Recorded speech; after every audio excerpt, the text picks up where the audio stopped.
Nobody warned me about the complete 180 that would happen in my 40s. Hey guys, it is Wednesday. My name is Erin.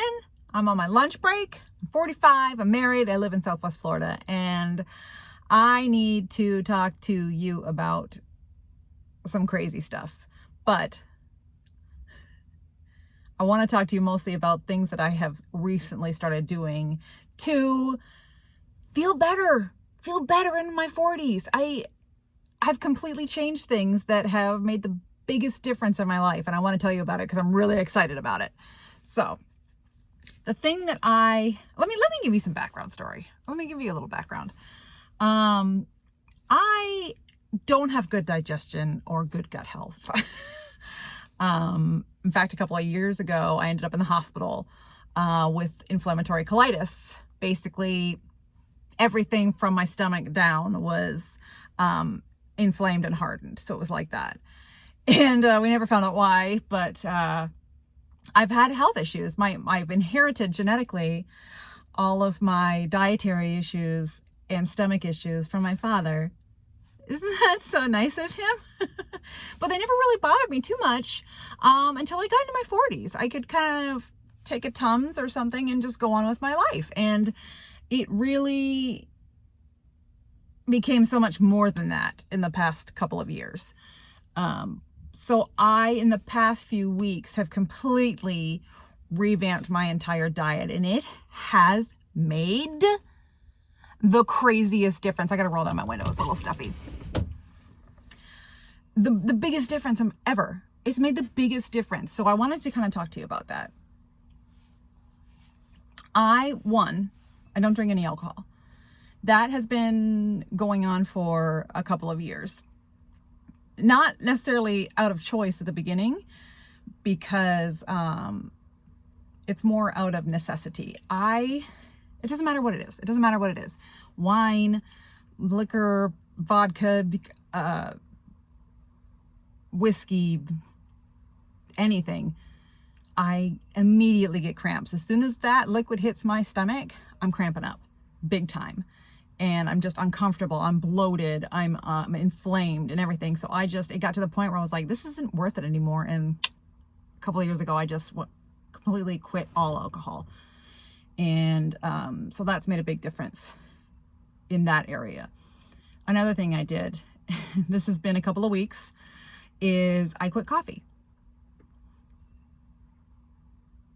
I'm still on the edge about that. I don't really know how to take that, but I haven't had any withdrawal. I'm usually a 1 coffee person a day anyways, but I'm a big cream in my coffee girl, you know. I like a little razzle dazzle, a little glug glug glug in my coffee. So I ended up getting rid of that, and some of that had to do with my anxiety and things as well, but I've cut that and I feel great. I have energy. I don't crash. I don't miss it too much. I miss the routine. I miss the sitting down with your cup of coffee in the morning. You know what I mean? Like that whole part of it, but I don't miss like the caffeine. So that is another thing that I cut out. I also have completely revamped my diet. I've switched up my breakfast. This is what I have now in the morning to set me off for the day. I have a Greek yogurt with some berries, and I do some flaxseed and some chia seeds in it. And that really helps with the digestion and getting things going. I do 2 eggs with spinach and a little dabble of cheese on the top. I don't have very much dairy, but I do have cheese with my eggs. I'm not perfect.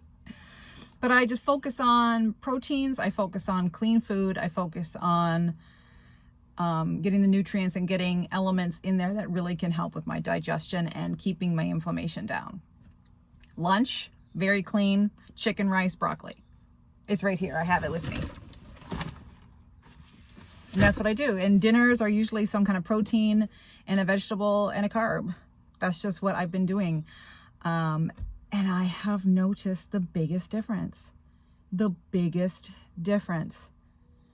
The scale, yes, the scale has come down a little bit, but I don't think that was fat. I think that was more like just inflammation's gone down and things like that. But the number on the scale has come down a little bit, and I feel better. I feel energized. I don't feel bloated. I don't have heartburn. I am a just completely different person because I switched up what I'm eating, and I can't get over it. This is wild. It also came about because of my anxiety and my nervous system. I crashed out big time a couple of weeks ago. To the point where if I had another work call coming in, I would almost lose it. Like I couldn't do anymore. I was done. I do kind of crash out in February anyways, I've noticed.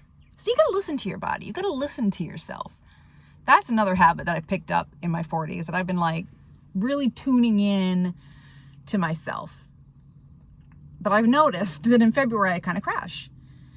This year more so because we bought a house in the fall and I haven't really had a chance to rest. You know what I mean? Rest my mind and rest my body and everything like that. So I'm taking a few days off in the future just to really settle myself down. But anyways, I feel like our anxiety, our nervous system, and our diet and gut health are like this. They're besties, they're BFFs. One can't go without the other. And that has become so true in changing my diet. My anxiety is down. My hormones are balanced. My hormones. Can we all just get on this train? What is going on? Now, mind you, I am on the pill and that helps quite a bit too. But getting myself enough protein, getting balanced meals, eating clean food, trying to cut out as much processed as I can. Who knew? Well, apparently a lot of people knew, but who knew now? Who actually applied? Well, I actually applied and it actually worked for me. I have energy when I come home from work. I was dancing, listening to some ambiance channel that has like jazz music. I ate my dinner. I did all this. I felt great. And I haven't felt that way. I don't even know how long. I don't even know how long I felt that good after work.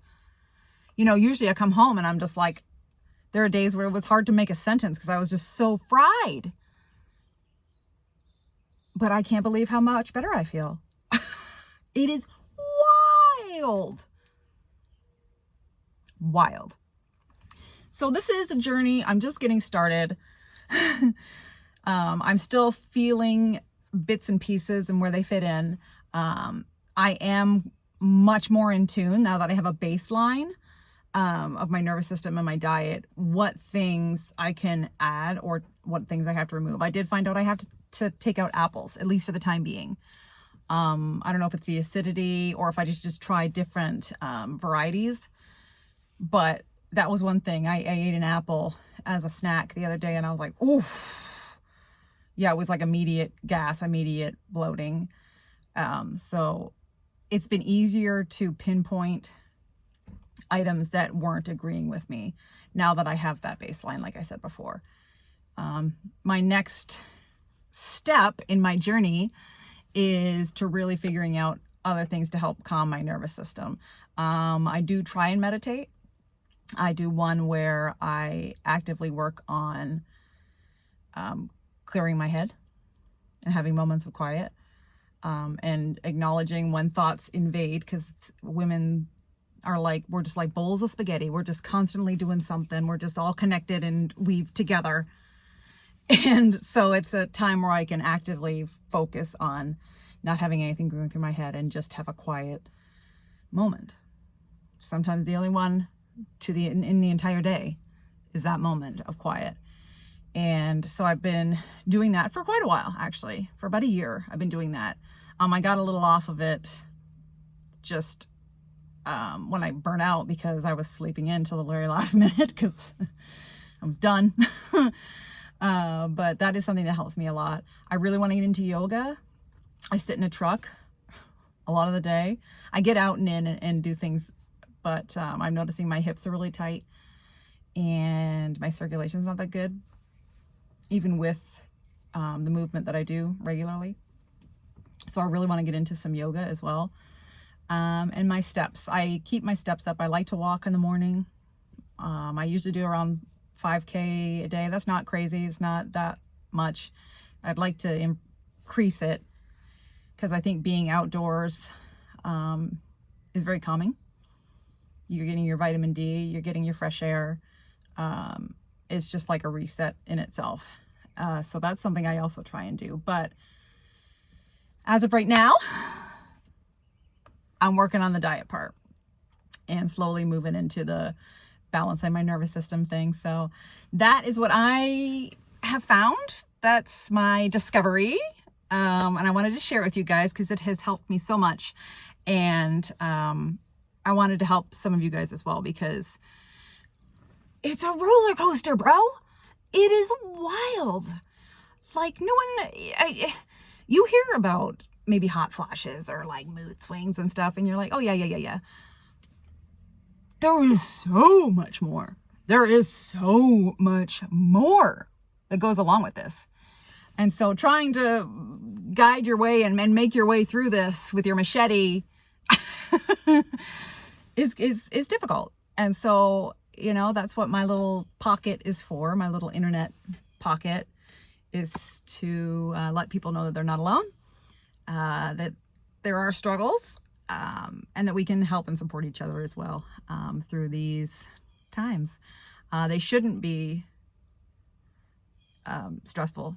You should be enjoying your life. You should be enjoying, even in your 40s and your 50s, in your 30s, you should be enjoying life to the fullest. And it's difficult to do that when you have obstacles in your way, and that obstacle is yourself. So I'm just on a journey.